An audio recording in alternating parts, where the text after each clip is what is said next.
I'm Evelyn Dutrasac, and I'm so honored today to be with Pierre Riopel. Thank you so much for accepting to do the memory mapping with us. Thank you very much for welcoming me. Thank you. The first thing I'd like to ask you a bit about yourself. What's your credo, your passion, your values? What has led Pierre Riopel? Strangely enough, it's probably towards the end of my career that I actually found a quote that really meant something to me.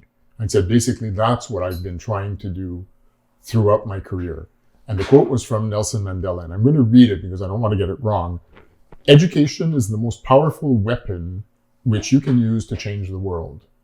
And when I read that, I said, there you go, that's it. That's what I've been trying to do. And it took 20 or 22 years or whatever to sort of be able to put my finger on it and say, that's what it is. Because education, in my mind, is changing the world, one student, one kid at a time, making the world a better place, right? Mandela talks about a weapon. I think we can sort of. I was going to ask you about that. It touches me. A weapon. What a weapon? It's strange, I think, in a sense, because we instinctively sort of think of a weapon as a gun or whatever, but it is a force, maybe, if we want to look at it that way. And that's how I interpreted it, because it can be very sort of warlike as when we use the word weapon.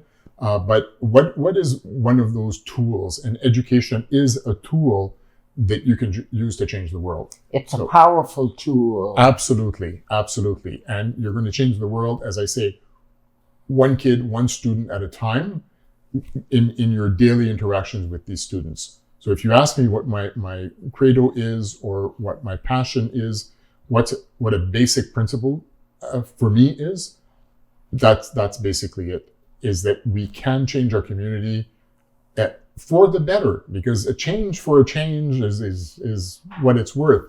But a change in a positive sense of making my community a better place to live, a better place to as I say, to live, to raise a family, to retire, whatever. Education is basic. Education is fundamental. Why did you choose to become an educator? And what path led you to become an educator? Well, that's a tricky question for me, and I'm going to respond by sharing a story with you. My father was a high school teacher. He was a high school principal as well. I had a lot of family members that are, educators and so on and so forth. And I remember thinking distinctly as I was doing my undergrad, I want to do something else. So honestly, I can say this now in retrospect, after 40 years or so, I really resisted. I wanted to do something else. I had thought about law at one point. I had thought about journalism. I really did not want that path for myself. Why? Why not? Because I didn't want people to say, "Oh, well, his dad sort of opened doors for him," and so on and so forth. I wanted to be my own person. I think that's basically what it is. And no disrespect to my father, but I wanted to do things sort of on my own, to show my autonomy, to show that I was able to do it. And I think that's why at one point I had contemplated going into some other field of professional activity. Now, here's a story. The story is that it was about mid-September, and I got a phone call from a local high school principal, and I'll spare you all of the details, saying, "I need a teacher. I have a schedule for you, and I'll be expecting you on Monday morning." So the whole weekend, I sort of seriously debated, am I going to do this? Do I want to do this? I don't want to do this. I'm just going to phone him and say, I don't want to do this. I'm not going to be there on Monday morning. And was convinced by some family members that maybe I should try it out. And if I really did not like it at that point, at least I could have said, honestly, I tried it and I didn't like it. Probably the strongest time of reflection was between 8:30 in the morning that first day and 3 o'clock that afternoon.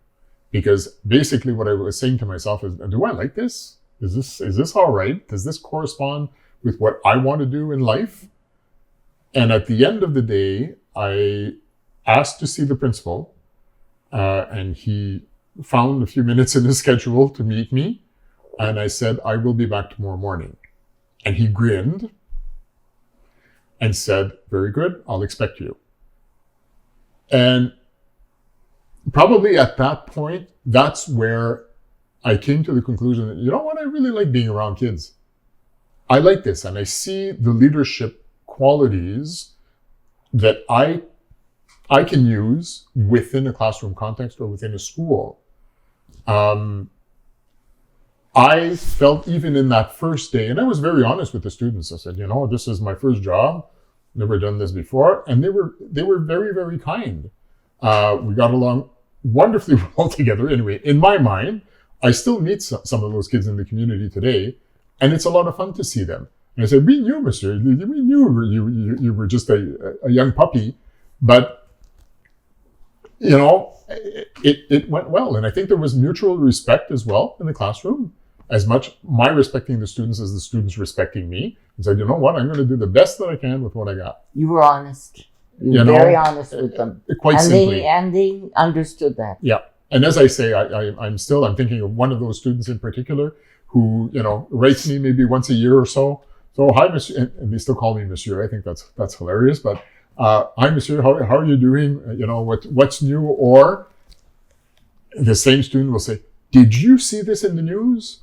And just the fact that I have students reading the news, because I taught history, social sciences, and that type of thing. We used to do a lot of work on reading newspapers and so on, and sort of summing things up in a couple of paragraphs, analyzing and allowing them with those exercises of becoming citizens and making their mind up on what they agreed with and what they disagreed with, and expressing their opinions. If you met a teacher today that's teaching today, and I know we've had COVID, and you know that's been tough, what would you say to a teacher today from your experience? Develop those human relationships. Work on that, because that's what your job entails. There's a lot of knowledge that's going to be shared, and there's a lot of you'll be working on competencies, for instance, in the classroom, and so on and so forth. And that's all the sort of pedagogical aspect. But there's also the human aspect of who are these kids, and letting them know who you are, right? And you got good days and you got bad days like everyone else, without being non-professional. But I think that you want to build on that. I taught for a few years, and then came back home, because I was in Toronto for approximately 6 years, if memory serves me well. Came back to Sudbury to the School of Education, the French Language School of Education, l'École des Sciences de l'Éducation, and taught there for 5 years. And I had thought that in the long term, I wanted to teach at the School of Ed. Had started a doctorate. I already had my master's from U of T. I had my undergrad. I had my teaching certification. In the meantime, I sort of went on and did principal's qualification course. Started my supervisory officer's qualification as well. And I started my doctorate, and I completed all of my required course load. And at one point I said, I'm not sure I want to get involved in a doctorate. I mean, we all know how long that can take. It can take 5, 6, 7 years or whatever. I wasn't there. And what I wanted to do was go back to a school, be with kids. So that's why I became a high school principal for a couple of years, and then eventually made it to the board as a supervisory officer and director of education, and eventually retired as president of Collège L'Oréal. What are the passions, the strengths, the rewards, and also are there any struggles or challenges that you've had as an individual being in the educational field? I think the rewards or the things that my positive takeaways. Let's do it that way. It's the relationships with your former colleagues, and I'm thinking of some of them that I've been in contact with just in the past couple of days. We worked, so closely together for 5, 6, 7, 8 years, and then you're not in that work environment anymore, and you've either moved on or you've retired, but you've still kept those memories. And most of these people, I would say, it's like I had seen them just a couple of days before, when we messenger or we give a call or so on and so forth. So as much, for my colleagues, and I call them kids, your students, it's all of these relationships and it's the network that creates that's absolutely incredible and very, very powerful. One of the committees that I enjoyed the most was what is called a judicial advisory committee, and I was there for 4 years. That's the maximum that you can serve. I might have changed, but and the job of the committee is to recommend to the Minister of Justice, and this is at the federal level, recommend to the Minister of Justice appointments to the bench. And so this was in the legal world. I had taught law in high school, but it's not quite the same thing.